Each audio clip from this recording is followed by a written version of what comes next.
साजी India team computer institute में आपका स्वागत है।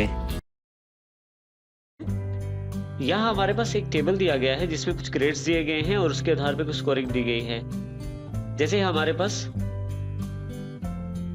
0 से लेके 34 तक जितने भी स्कोर रहते हैं उनकी ग्रेडिंग F के आसपास, और इसी तरह से 35 आते ही D स्कोर हो जाता है। 35 से 59 तक स्कोरिंग D रहेगी। 60 आते ही C हो जाएगा। 60 से 69 भी C रहेगा, और इस प्रकार से आगे हमारे पास ग्रेड्स के अकॉर्डिंग स्कोरिंग रहेगी। हमारे पास कुछ बच्चों की लिस्ट है, उनके मार्क्स अवेलेबल हैं। हम चाहते हैं कि उनके ग्रेड्स अवेलेबल हो जाएं उन मार्क्स के अकॉर्डिंग। तो हमने यहाँ VLOOKUP का प्रयोग किया है। डबल क्लिक करके हम फार्मूला को समझते हैं। VLOOKUP में सबसे पहले हमने उस वैल्यू को, जिस वैल्यू के आधार पर निर्णय लेना है, उसका सेल रेफरेंस दिया है, जैसे जो कि 20 बैठता है D7 के आधार पे।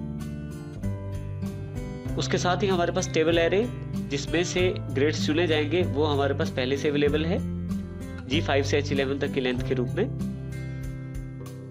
क्योंकि इस एरे के अकॉर्डिंग हमें जो वैल्यू चाहिए वो स्कोरिंग के रूप में चाहिए, तो कॉलम इंडेक्स इसका नंबर 2 बैठता है 2। और लास्ट में जो सबसे मेन इंपॉर्टेंट पॉइंट है वो ये है कि हमने इस बार रेंज लुकअप को ट्रू सेक्शन के अंतर्गत डाल दिया है। ट्रू में जो हमारी वैल्यू रहेगी वो बिल्कुल अप्रोक्सीमेट वैल्यू के अकॉर्डिंग आपको आउटपुट देगा। देखिए, इसमें जैसे ही मैंने ये क्लिक किया, एंटर किया, हमारे पास 20 का ग्रेड जो है F अवेलेबल हो गया है। इसका क्या कारण है? इसका कारण ये है कि यदि आप रेंज लुकअप ट्रू करते हैं तो वो जो वैल्यू आप ढूंढना चाहते हैं उसके बराबर और उसके लेस वैल्यू में जो सबसे बड़ी वैल्यू है वो आपको आंसर के रूप में देगा। इसको हम इस तरह से समझ सकते हैं, जैसे मुझे यहाँ 20 वैल्यू को ढूंढना है और हमारे पास यहाँ 20 जो मैक्सिमम वैल्यू जो 20 में कहीं भी नहीं आ पा रही, लेकिन 20 से जो लेस वैल्यू अवेलेबल है वो 0 है, इसलिए इसकी स्कोरिंग F हुई है। इसी तरह से जो अगला सेगमेंट हमारे पास है विजय का, अगर मैं इसको ड्रैग करके नीचे ले आऊं तो सबके आउटपुट अवेलेबल हो जाएंगे।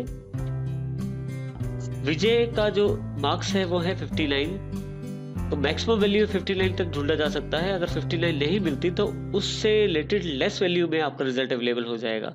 हमारे पास ग्रेड में 59 अवेलेबल नहीं है, और 59 की जो सबसे लार्जेस्ट वैल्यू अवेलेबल है वो है 35, जिसका ग्रेड है D। इसी तरह से 68, हमारे पास 68 अवेलेबल नहीं है, लेकिन जो 68 की रेंज में सबसे लार्जेस्ट वैल्यू है वो है 60, इसलिए C ग्रेड है। इसी तरह से बाकी ग्रेड्स का निर्धारण इसमें किया गया है। इस प्रकार से आप VLOOKUP का प्रयोग अप्रोक्सीमेट मैच के लिए कर सकते हैं। VLOOKUP की जो ये प्रणाली रही है जिसमें वो वैल्यूज को ग्रेड के अकॉर्डिंग चेक कर रहा है, उसके लिए हम लोग इस एग्जांपल को समझ लेते हैं। जैसे हमारे पास 59 जो नंबर है उसके आधार पे D ग्रेड मिला है। ये कैसे संभव हो पाया, इसकी जानकारी हम इस प्रकार से ले लेते हैं। नंबर जो सर्च करना है वो 59 है, तो हमारे फार्मूला के अकॉर्डिंग ये सबसे बड़ा नंबर जिसको ढूंढ सकता है 59 ही हो सकता है। लेकिन क्योंकि हमारी लिस्ट में 59 अवेलेबल नहीं है, तो इस केस में 59 या 59 से लेस जो वैल्यू इक्वल हो 59 के या सबसे बड़ी हो 59 में, तो उसके अकॉर्डिंग देखा जाए तो सीरीज में 35 वो वैल्यू बैठती है जो 59 से लेस है और जो अपनी रेंज में सबसे बड़ी है पूरे 59 में, और इस आधार पे उसने D ग्रेड उसको प्रदान किया है। इस प्रकार से VLOOKUP ग्रेड्स का निर्धारण कर पाया है इसमें। नेक्स्ट ऑप्शन जो हमारे पास उपलब्ध है वो HLOOKUP के रूप में है। HLOOKUP का अर्थ हॉरिजॉन्टल लुकअप से है। जैसे वर्टिकल लुकअप वर्टिकली इंफॉर्मेशन ढूंढ के देता था हमें, HLOOKUP हॉरिजॉन्टली इंफॉर्मेशन हमें ढूंढ के देगा। HLOOKUP को समझने के लिए हम पहले एक एग्जांपल समझ लेते हैं। मान लीजिए यहाँ मैं किसी भी कस्टमर का नाम डालता हूँ तो उसके जो बिल पेंडिंग है पर्टिकुलर मंथ के मेरे सामने इंफॉर्मेशन में दिखाई दे देते हैं। मान लीजिए यहाँ मैंने अजय टाइप किया तो अजय से रिलेटेड जितने भी बिल पेंडिंग है जनवरी, फरवरी, मार्च, अप्रैल के, वो मेरे सामने दिखाई दे जाएंगे। ये डेटा हमारे पास इस टेबल से उपलब्ध किया जा रहा है। यदि आप ध्यान से देखें तो यहाँ पे इंफॉर्मेशन जो है वो हॉरिजॉन्टली हमारे पास अवेलेबल है, और यही कार्य एच लुकअप का है कि हॉरिजॉन्टल जो इंफॉर्मेशन है वो उसने हमें प्रदान करवानी है। एच लुकअप के लिए हमारे पास सबसे पहले लुकअप वैल्यू जिसको हम ढूंढना चाहते हैं,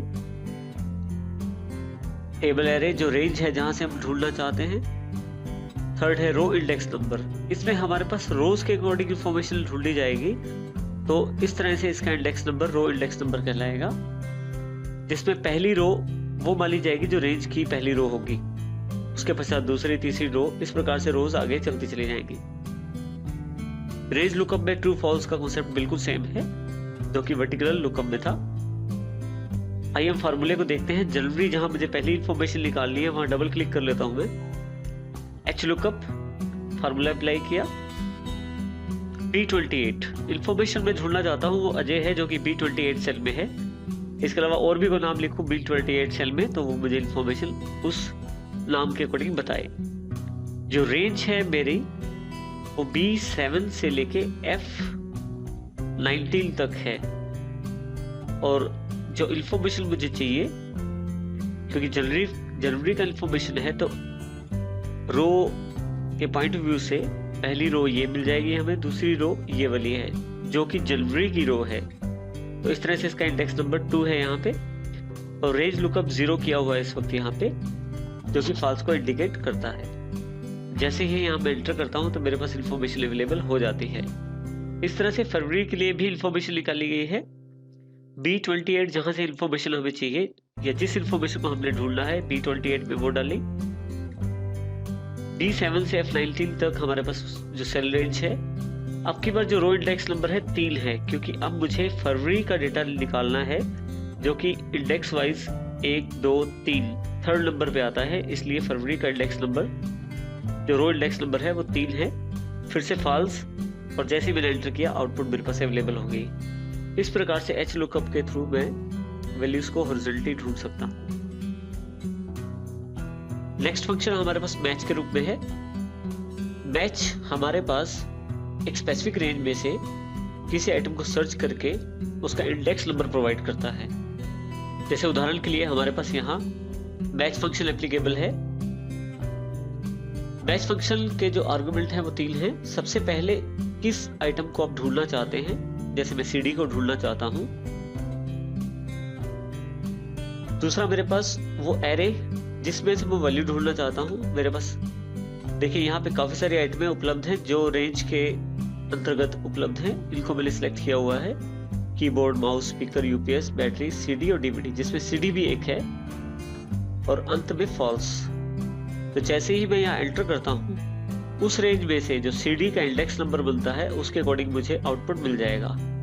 अगर आप ध्यान से देखें तो 1 2 3 4 5 6 नंबर इंडेक्स बैठता है CD का, तो इसलिए 6 यहाँ पे अवेलेबल हो गया है।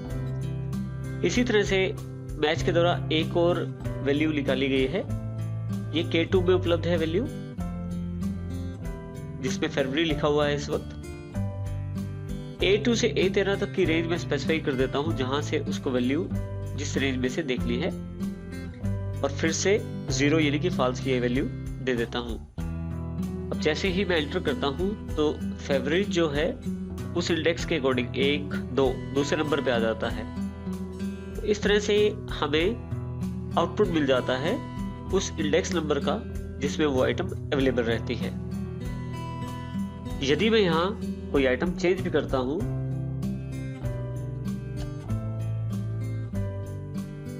जैसे मैंने ऊपर UPS और नीचे में ही कर दिया, तो उसके अकॉर्डिंग मैच में भी मेरे पास रिजल्ट में जो विभिन्न आंसर है या अलग आउटपुट है अवेलेबल हो जाती है। उस इनपुट के अकॉर्डिंग मेरे पास अलग आउटपुट अवेलेबल हो जाती है।